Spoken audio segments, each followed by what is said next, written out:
लिखा है अनंत कीर्ति ने। लिखते हैं,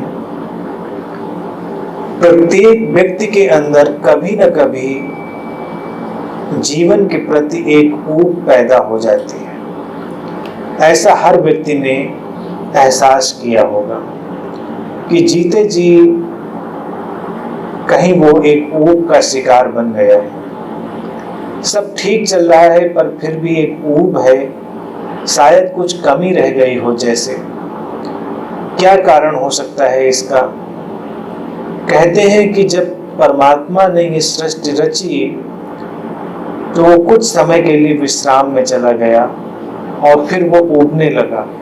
तो उसने जीव जंतु बनाए और उन्हें बनाकर फिर विश्राम पर चला गया और फिर कुछ समय बाद उसे ऊब पकड़ी और उसने पेड़ पौधों की रचना कर डाली। इसके फिर कुछ समय बाद उसने आराम किया और आराम करते करते ऊबने लगा।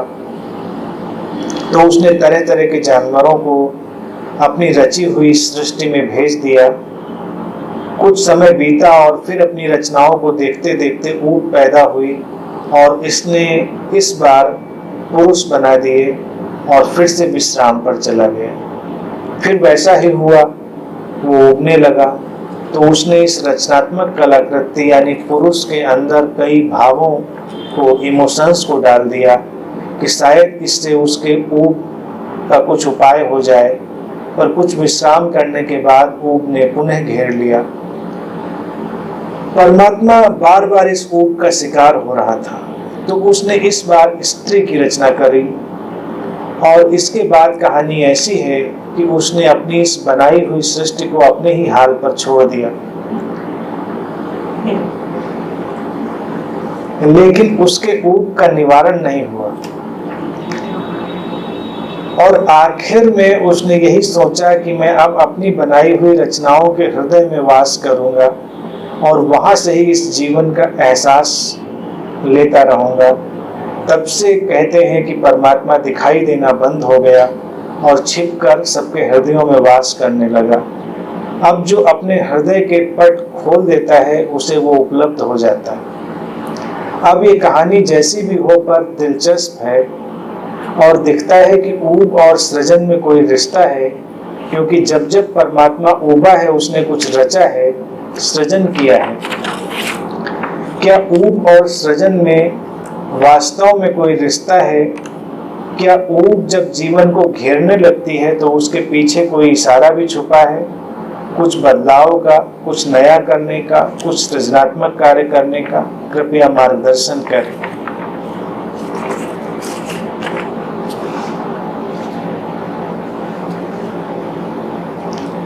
कहां से ऐसी सृजन की कथाएं निकाल लाते हैं।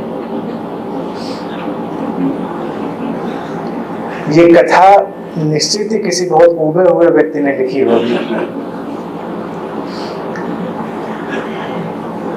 वो परमात्मा ही क्या जो ऊब जाए, और उबे हुए परमात्मा का तुम क्या करोगे? ऊब तो कहीं से भी पकड़ेगी। वस्तुतः देखा जाए तो जितना भी साहित्य है वो किसी भी प्रकार का क्यों ना हो, उसे व्यक्ति ने अपने ही मन से रचा है। उसके ही मन के रंग हैं, चाहे वो किन्हीं भी कथाओं में हो, किन्हीं भी किताबों में हो, वेद हो, उपनिषद हो, कुरान हो, गीता हो, कुछ भी हो। व्यक्ति जब अपने मन के चश्मे से देखता है तो सारे अर्थ बदल जाते हैं। ऊब खतरनाक है। वस्तुतः ऊब और सृजन का कोई रिश्ता नहीं। ऊबे हुए लोगों ने कोई भी सृजनात्मक कार्य नहीं किया है। इस कथा को लिखने वाला जो लेखक होगा वो बहुत ही ऊबा हुआ व्यक्ति होगा, इसीलिए उसने परमात्मा को भी अपनी ऊब में ढाल लिया है। और फिर सवाल है, चीजों को ऐसे किस्तों में बनाने का कोई अभिप्राय भी नहीं। या इनमें कोई असेंडिंग आर्डर है, ऐसा भी जान नहीं पड़ता। और जैसा कि तुम जानते ही हो कि अगर इस कथा में यकीन कर भी लिया जाए, मान लो इसको हम कथा की तरह से देखें और उस पर बात करें,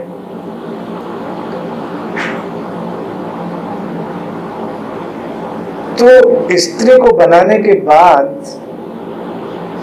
उसने सृजन बंद क्यों कर दिया?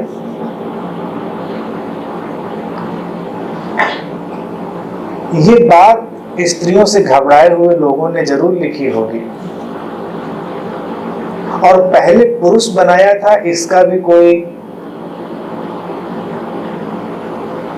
कारण समझ में नहीं आता। वस्तुतः देखा जाए तो जो स्त्री शरीर है वो पुरुष शरीर से ज्यादा परिपूर्ण है।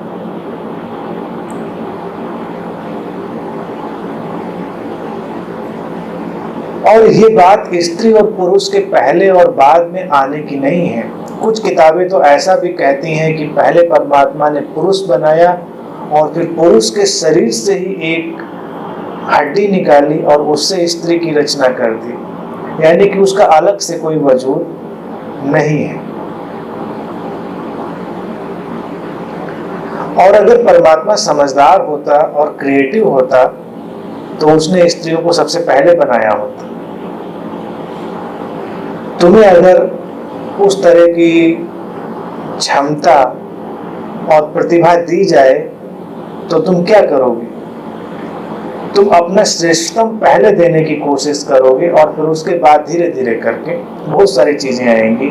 अगर तुम सृजनात्मक व्यक्तियों का एक सर्वेक्षण करो तो तुम्हें हैरानी होगी कि जो साहित्यकार हैं, कवि हैं, चित्रकार हैं, उन्होंने अपनी श्रेष्ठतम रचनाएं अपने सृजन के प्रारंभिक काल में ही कर डाली और बाद में उन्होंने जो कुछ रचा वो उस कोटि का नहीं हो पाया।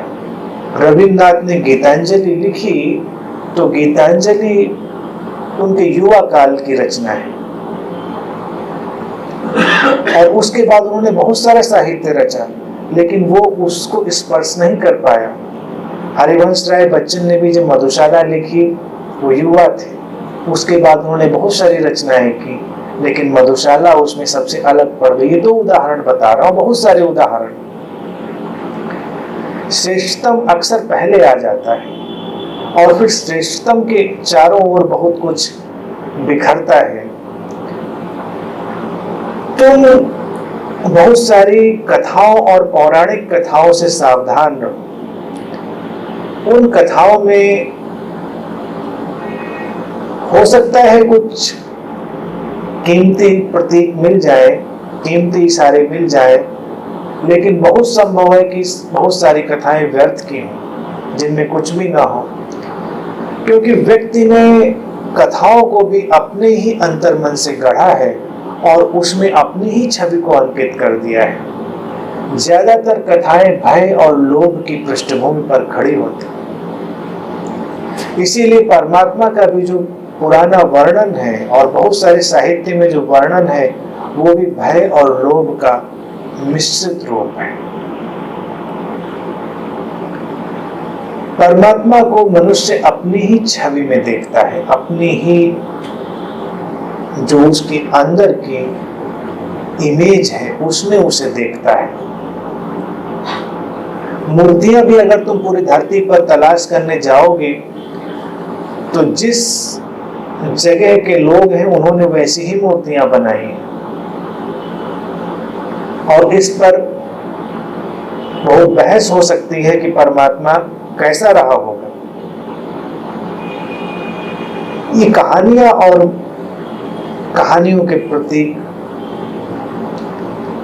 कई बार किसी काम के नहीं होते। जैसे ये कथा है या क्रिएशन की जो भी स्टोरी, इसी से मिलती जुलती बहुत सारी स्टोरीज हैं, वो सारी व्यर्थ की स्टोरीज। सृष्टि एक सृजन की प्रक्रिया है, न कि खत्म हो गया सृजन। जब इस अस्तित्व को कोई ऐसे देखता है जैसे इसको पहले ही कहीं बनाकर पूर्ण विराम लगा दिया गया है, तो फिर यात्रा ही समाप्त हो गई।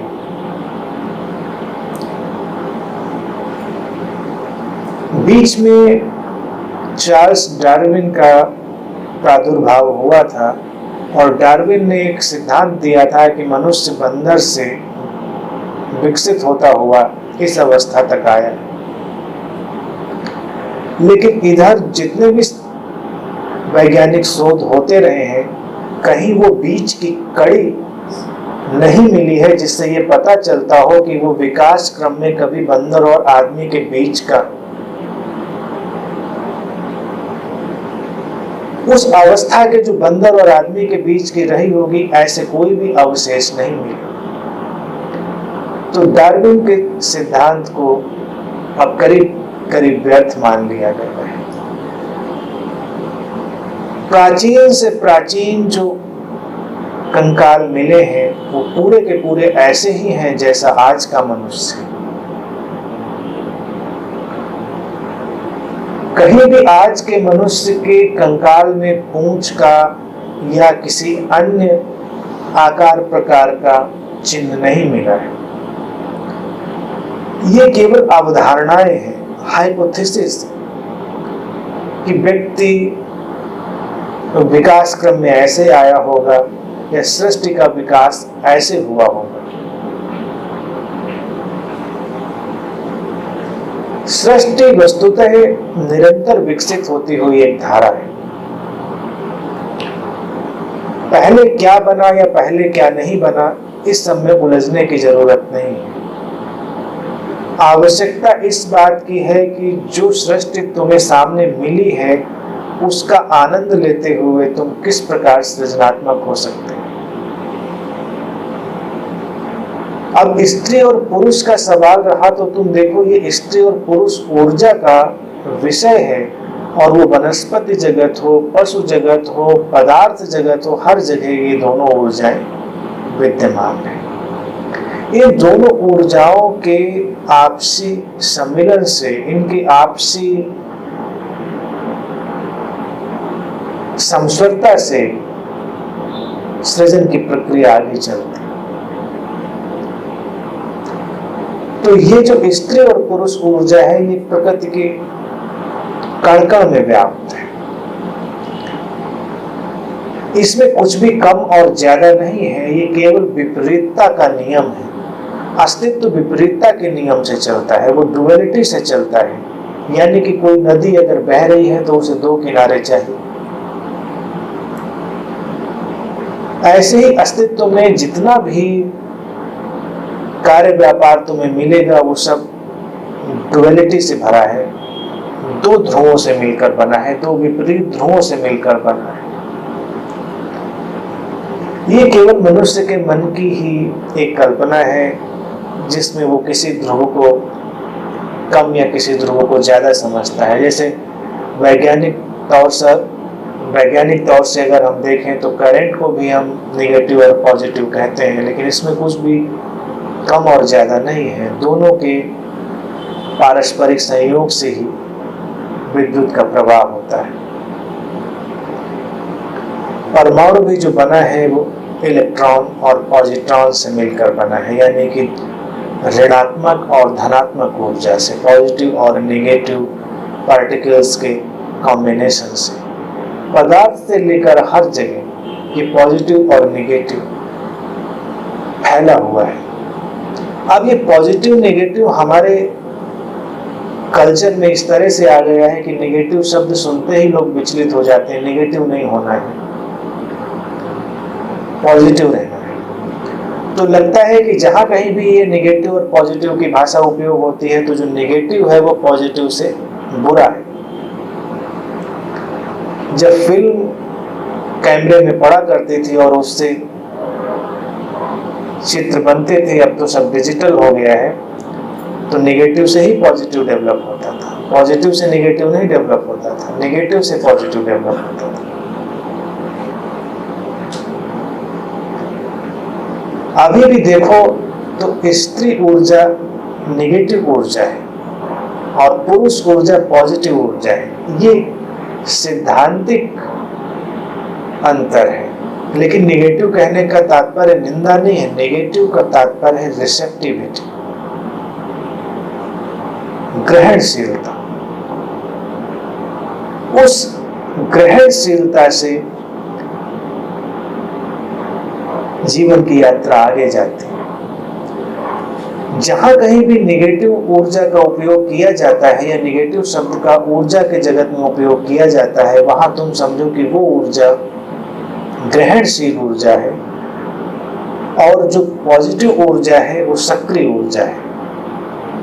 अगर पॉजिटिव एनर्जी सक्रिय है और उस सक्रियता को ग्रहण करके आगे बढ़ाने वाली कोई ऊर्जा नहीं उपलब्ध है, तो वो ऊर्जा भी अस्तित्व के शून्य में विलीन हो जाएगी, उसका कोई अर्थ नहीं रह जाएगा।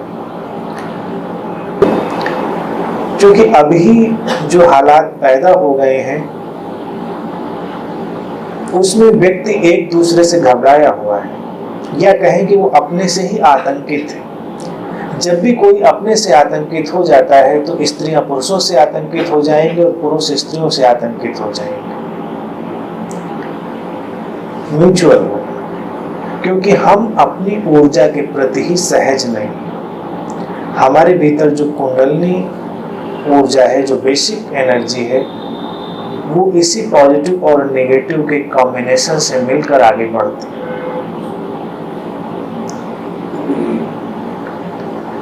तो जब किसी व्यक्ति के भीतर की अपनी ऊर्जा असंतुलित हो जाती है तो बाहर के जगत में भी असंतुलन आ जाता है, बाहर के जगत में भी असंतुलन व्याप्त हो जाता है, बाहर के जगत के संबंधों में भी असंतुलन आ जाता है। जिस व्यक्ति के भीतर अपनी ऊर्जा संतुलित है उसको स्त्री और पुरुष में कोई भेद नहीं है, कोई विरोध नहीं है।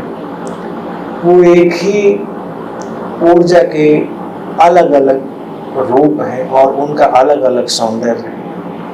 न कोई टकराव है, न कोई उलझन है, न कोई कम है, न कोई ज्यादा है।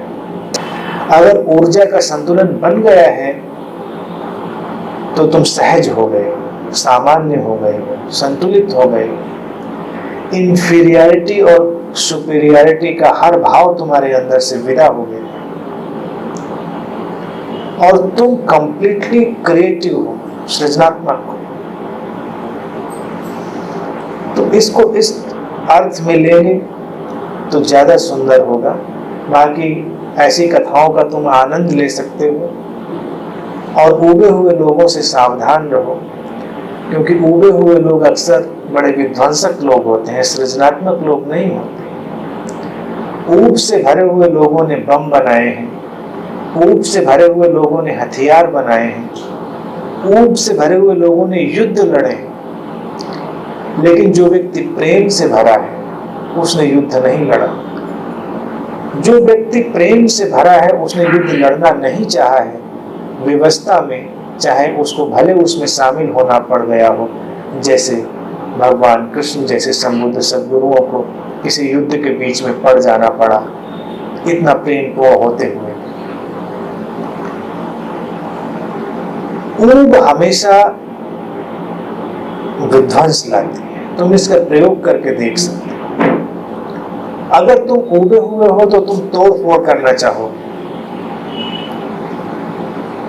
तुम प्रसन्न हो तो तुम कुछ सृजन करना चाहो,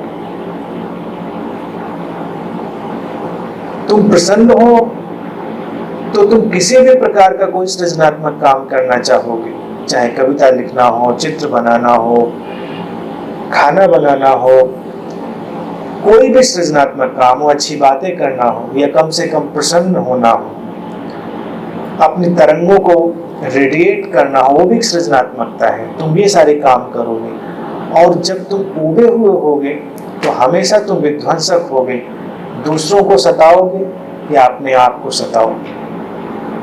अपने आप को सताना भी हिंसा है और दूसरे को सताना तो हिंसा है। लेकिन वो आती ही इस बात से है कि तुम्हारे अंदर की जो सहज ऊर्जा बह रही थी वो कहीं अवरुद्ध हो गई।